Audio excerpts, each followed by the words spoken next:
Hey you guys, so I finally got some quiet time so I could kind of catch you guys up to speed on my second vegan pregnancy. So I'm well into second trimester now. I'm just a little over 16 weeks pregnant. Just a teeny tiny belly pooch starting to show, and I actually asked you guys on my Instagram stories today to kind of let me know what you would like me to fill you in on, what questions you have about pregnancy, or maybe how things have differed between this one and the last. Had a feeling I saw the sign. I had to go and make you all mine, and I know it's the right time. Can't envision nothing else. I need you right now. Need you when I feel down. I know you're the one for me now. Nothing gonna stop me, I'ma slow down. Got to love you, I got to love you. Got to love you, I got to love you. Got to love you, I got to love you. Got to love you, everything with you is better when we're together. It's just better together. First and foremost, I got a lot of questions about what supplements I'm taking, especially being on a plant-based diet. So I am still taking a liquid B12 and D3 vitamin. I kind of change up the brands just to try new things. I'm not really tied to one specific favorite, but I do believe the liquid varieties are the best. The D3 I'm taking right now actually also comes with K2 in it. It's supposed to optimize absorption. Really loving it. So all of that stuff will be linked in our Amazon store. You can find anything I mention in the description. I'm also still taking my Sun Warrior Algae Omega. I love it. I swear by it. It's great for hair, skin, and nails. It's great for your mind. So it's also great for your heart, and super important while you're pregnant especially. On top of that, I'm taking my prenatal, which I've been taking throughout breastfeeding Max. So I've been taking it for probably a good 3 years now. So that one is Garden of Life, and it's organic. It's made from whole plant foods. Highly recommend that one. Other than that, it's really just boiling down to making sure that I'm staying on top of a very well-balanced, well-rounded diet that's got a variety of foods in it. Especially, I'm trying to focus more on higher protein foods that are also higher in iron this pregnancy, because towards the end of my pregnancy with Max, my iron got a little bit low, and then after giving birth, my midwife recommended an iron supplement, so I took a gentle iron supplement just for a couple weeks, and then she said it was back to normal. A lot of times that can happen with blood loss after you give birth. So that being said, iron is super important before, during, and after. So moving on from supplements to what I'm eating. Obviously, this is a what I eat in a day video. I've got tons of these coming at you guys this pregnancy. I have a bunch from last pregnancy too. But essentially, it hasn't changed a whole lot other than focusing more on those protein and iron-rich foods throughout the day. So I've been still having aversions to green leafy salads. This happened to me last pregnancy with Max too. I don't know what it is. Maybe it's your body kind of trying to protect you from salmonella, E. coli, foodborne illness from raw foods. I don't know. Fruits have been fine, but salads not so much. But mostly at home, I've just been doing green juices, green smoothies for breakfast. Recipes are in our ebook, our two go-tos for those. And for lunch, I've been keeping it light because I tend to feel a lot better if I just stick to like the lighter fruits and things like that. Today was amazing. It was such a good new recipe. So I made what I'm calling my basic mom granola recipe. It was so good. So I started by making a flax egg. So I ground up 2 tablespoons of flax, mixed it with 6 tablespoons of water, and I added 2 cups of rolled oats to a bowl, along with some cinnamon and vanilla. I kind of just did those to taste, as well as a crack of pink Himalayan salt. And then I added a 1/4 cup of hemp seeds, and I made the mistake of adding almond butter into the dry ingredients.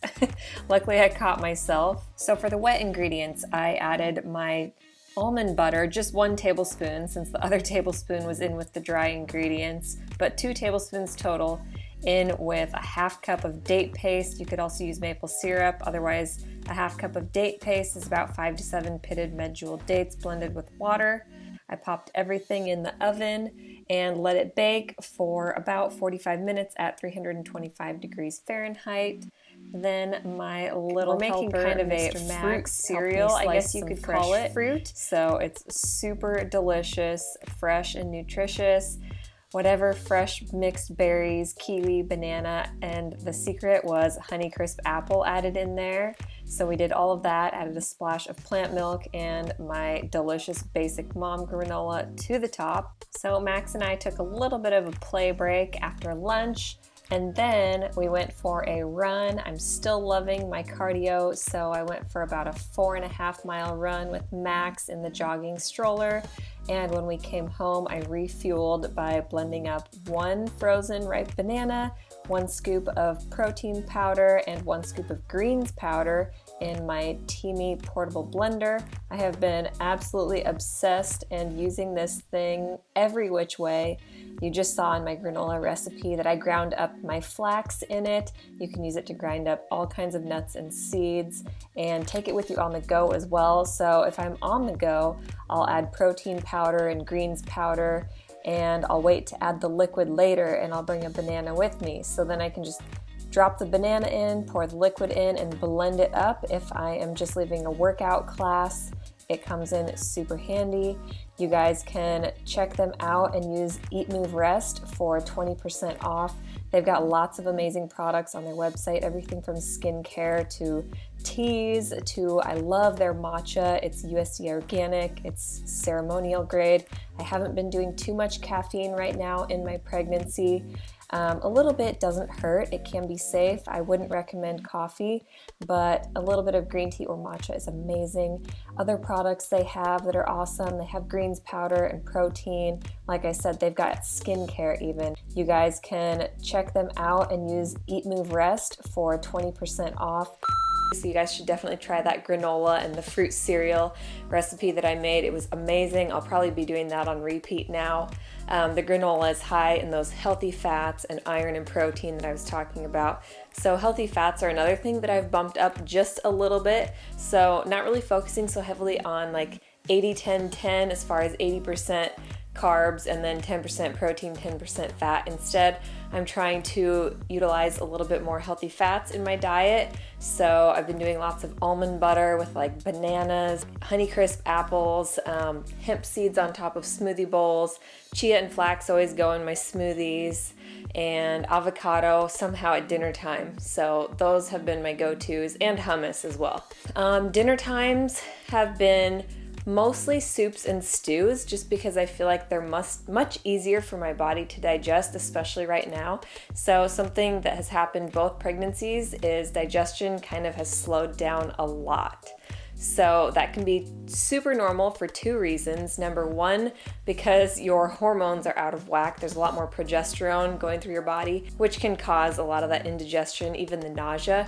So that's one reason. The other reason is there's something growing in your uterus that's kind of pushing things and squishing things. So there's a lot less room for flow and for movement, if you know what I mean. So diving into dinner, I had a craving for something other than a soup or a stew. So we're actually making our black bean veggie burgers from our recipe ebook. And I'm also making some cashew cheese to spread on top and use as a dipping sauce, because we're going to be making some potato and sweet potato wedges. So in this burger recipe, we've got black beans, quinoa, onion, garlic, and sweet corn, as well as nutritional yeast and a few other seasonings and spices. And we absolutely love this recipe. We've gotten amazing feedback from a lot of you guys who love it as well. Max enjoys it, and you can't go wrong with oil-free sweet fries. We also made a little quinoa medley to go on the side with some veggies and chickpeas in it. This is a super high protein, high iron meal. Great for pregnancy, great for kiddos, for the whole fam. That reminds me, I didn't mention that I'm taking a probiotic. So I've been taking seed probiotics. I ran out a while back, but once I got pregnant and the digestion slowed down, I knew it was time. It was a sign to get back on it. So I've been taking those every single day, and that coupled with trying to get in a lot of hydration, a lot of water, has really, really made a huge difference. So if you guys want to try seed, they are seriously like top shelf, best probiotics hands down that you can find You can use EatMoveRest and even get a discount on it. So I highly recommend taking a probiotic. It can also help to ward off GBS. GBS, or Group B, Group Beta strep, is something that a fair amount of women test positive for. It's just a bacteria that you carry in your body, and it can potentially impact your infant at birth. So if you test positive within the last few weeks of pregnancy, they're probably going to put you on an IV antibiotic while you're in labor. There's many reasons to be on a probiotic while you're pregnant. There are studies emerging that are showing that it can definitely help to make you test negative on the GBS test. So we've talked about supplements, we've talked about what I'm eating. As far as fitness, I've gotten a lot of questions about how much is too much? Is there such a thing as too intensive exercise? What kind of exercises should I do? So I would say first and foremost, it's important to just listen to your body, to be in tune with your body. If something feels uncomfortable or it hurts, or you're feeling dizzy or lightheaded or nauseous, definitely pump the brakes. Talk with your physician. I recently actually got an Apple Watch from my mom. So I've been wanting something to kind of just like track my steps, track my heart rate, remind me to move, show me how much I'm moving, things like that throughout the day. And I've been absolutely loving this. I wanted something simpler. I was a little bit worried about like the EMFs and all that crazy stuff, so I actually keep it on airplane mode. But anyways, my mom wasn't using hers, so I thought before I go buying something, I might as well ask if I can use hers, and she said I could keep it, so I've been loving it. Like I said, I don't care for it to be attached to my phone with texts and phone calls. I don't want to be bugged, and I don't really love the EMFs either. So I keep it on airplane mode, and like I said, it reminds me to stand if I've been sitting too long, shows me my steps throughout the day. Since I went for a 4.5 mile run today, I actually exceeded 10,000 steps. So I'm on point, because you're supposed to try and do 10,000 a day, and it's definitely not easy, especially when you're pregnant. So the other cool thing that Max and I have been doing together is it reminds you to breathe. So it'll do a minute of deep breathing with you to focus on your breath and kind of recenter. And it's been so cute to see Max doing it alongside me and just learning healthy, mindful habits. So loving the Apple Watch. And as far as fitness goes, between this pregnancy and last, not a lot has changed. I am still doing pretty intense workouts compared to what most would consider appropriate to do while pregnant, but I'm in pretty darn good shape cardiovascularly, so it hasn't impacted me so much. I've been running a lot. I ran up until about 38 weeks last pregnancy, and then I started getting like Braxton Hicks contractions, so I figured, okay, I should probably stop. It's not feeling comfortable anymore, and like I said, it just comes down to listening to your body. So what I've been doing lately as far as my weekly workout routine is I will do a HIIT workout one day, and then lifting the next day, and then cardio the third day, and then I repeat that. So I work out 6 days a week, and on Sundays I take a rest day where maybe we'll just go for a long walk as a family. As far as HIIT workouts, I typically do video workouts with Beachbody On Demand. I highly recommend it. You guys can ask me any questions if you're interested in signing up.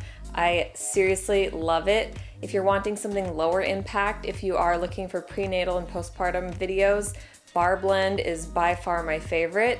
There are a few other that are kind of like lifting workouts that are lower impact that you might really enjoy. Just ask me questions in the comments and I'll be sure to answer those. But yeah, lifting days are things like squatting and barbells, curls, things like that. I really love staying toned and staying strong.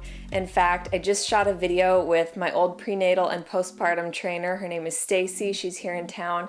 She does phenomenal work with pregnant women and postpartum women. We talked a lot about the pelvic floor. We talked about abs, what kind of abs are safe to do, which aren't, how to strengthen them and knit them back together if you have diastasis.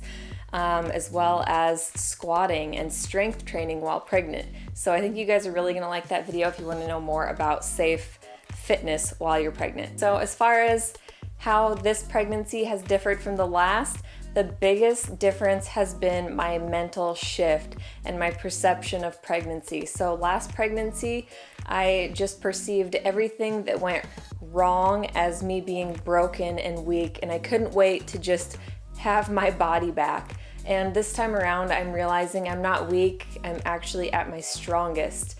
And I've been trusting my body and trusting the process a lot more because I've done it before, I know I can do it again, and I feel even stronger and more confident this time around.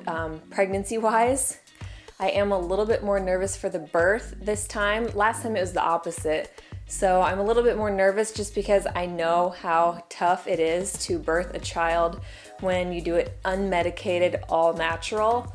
But that being said, it is the second go, so I've heard that at least the pushing phase is not quite as strenuous. That's what my doula has told me. So I'm just hoping everything goes as smoothly as possible. I can do another video where I share what my birth plan will be. It'll probably be the same as last time. We're planning a hospital birth with my midwife and my doula and then Dusty, and I'm pretty sure those will be the only people in the room like last time. And yeah, we're just gonna hope that everything goes smoothly and safely. I just like the idea of being in a safe place to be responsible for my baby's safety and for my own safety, because things like heavy bleeding can happen, and if you're not at a hospital, it just can really put a strain on the situation and possibly be a life-threatening situation. So coming from a family of doctors, it just seems to me the wisest and the best of both worlds to give birth at a hospital where we felt comfortable and warm and safe and cared for last time, but still being able to do things without medications or drugs. Other things that have been different, I would say more things have been similar. So you might say we're having another boy, I don't know. But a lot of those wives' tales about like, are you carrying high or low? They're fun to entertain, but honestly, I don't think they really mean very much. So right now, like last pregnancy, I was so confident we were having a girl the whole time that we were totally shocked. Everyone kept saying girl, girl, girl, and then Max came out and I was just holding him so tight and I was like, oh my gosh, I forgot to look. Is it a boy or a girl? Because I was just so caught up in the moment. So this time around, I'm feeling a lot less confident about taking a stab at guessing, so I am totally clueless. I will say it's a little bit harder this time to hold out and wait, but we're trying our best to just wait till birth just because it was such an exciting surprise. We've been playing around with girl and boy name ideas, and what we'll probably do is pick 2 boy names, 2 girl names that we really love, and then kind of just decide what feels right when baby comes out. I think a lot of it depends on just what feels right. So other things, nausea has subsided a little bit sooner than it did last time with Max. So with Max, it went till probably 18 or 19 weeks, and I kid you not, one morning I woke up and I wanted a salad again. So like everything went back to normal.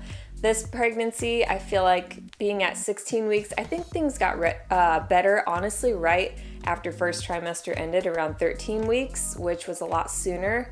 I still don't feel great at night if I eat too heavy of a meal. So one suggestion I have is like eat small sporadic meals throughout the day rather than just 3 bigger meals.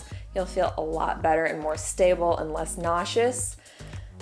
Overall though, feeling good, still waiting for those salad cravings to kick back in, but it's also kind of a nice break to just let my body eat other things for a while. Something else I have is like veins on the back of my right leg. They kind of popped out last time, and because there's so much higher blood volume when you're pregnant, and there's just this weight right here, like that can tend to happen, these varicose veins. So I have compression stockings, which I'm totally putting off wearing, but I probably should. The good thing is, right after giving birth last time, like everything went back to normal, like everything. So if you're worried about losing your body, all I have to say is if you can eat healthy and try your best to exercise once you're through that first trimester morning sickness phase at least, and then if you can start to implement these healthy practices, into your life, then it's going to make not only the birth a lot easier, but postpartum much more of a breeze. So I'm probably getting kind of long-winded. The last question I'll answer has to do with how am I doing like the work-life balance thing and pregnancy with a toddler, not feeling my greatest. So my first answer to you is a partner who is super, super helpful has been key. So Dusty is so hands-on. Both of our schedules are super flexible, so he's here a lot and we're able to hand off Max a lot. That helps a ton. Something else I do is I try to exercise in our home garage gym first thing in the morning. So I get in, I get out before the boys are even really fully awake. And that has been helpful to just have that me time first thing in the morning. And as far as throughout the day, you know, we try to make meals that Max can enjoy too, so I'm not always having to cook 2 meals. That helps cut down on time a ton. So like smoothies and oatmeal, it's just things that we can all eat together. Soups and stews at dinner time, and sometimes we'll just add a little extra fat, like coconut cream to Max's, things like that. That cuts down a lot. Throughout the day, since I am mostly working at home, something that helps is to set solid boundaries. So, you know, if I can even go into Max's room with him with my computer, I try to set a timer on my phone. So maybe I will work for 1 hour straight while Max plays for 1 hour straight. And then I cut it off and we'll have a snack and maybe have a playtime for 45 minutes to an hour or go for a walk, something like that. So I think just if you have to set a timer, it can help you to focus more intensely on what you're doing and less of the like half playing, half working, nonstop all day, and the lines get blurred. That's when we aren't our best for our little ones or for ourselves or for our careers. So really set those rigid boundaries. That can help a lot. And then when it's nap time, Max finally falls asleep. That's when I get my most intense work done. That's when the creativity flows. That's when I try to seize the moment and, you know, get a lot of work done on my computer. So really, I think just setting boundaries, having a schedule can help tremendously. Also, if you can set up a schedule, this is something we're working on right now, is both of our moms have offered to babysit Max throughout the week. We're not quite ready to send him to a school like a Montessori or a daycare. So we're gonna schedule with the moms just a couple of hours each, you know, maybe Tuesdays and Thursdays for a couple hours each, and things like that can free up a ton of time to get your stuff done and just to kind of get some me time and recenter and refocus so you're not always grinding with kiddos. All right, you guys, that's a wrap. I hope you enjoyed this second trimester, second vegan pregnancy, what I eat in a day, and life update video. Like I said, many of these recipes that I am now enjoying are in our EatMoveRest recipe ebook. It's got over 70 plus recipes from juices and smoothies, breakfast, lunches, dinners, snacks, and desserts. We've got a little bit of everything, all of our favorite recipes and meals. So check it out. It's family friendly, kid friendly, and I know you're gonna love it. Until next time, eat, move, rest, your best. Bye guys. We're Dusty, Erin, Max, and Bo, and we're the Stanzics. We aspire to live a plant-centric, faith-forward, healthy lifestyle and welcome all of the adventures that accompany it. Join us every week as we blend, chop, juice, run, lift, ride, and master our minds in between on the ultimate quest to find better balance, deeper connection, and true happiness within.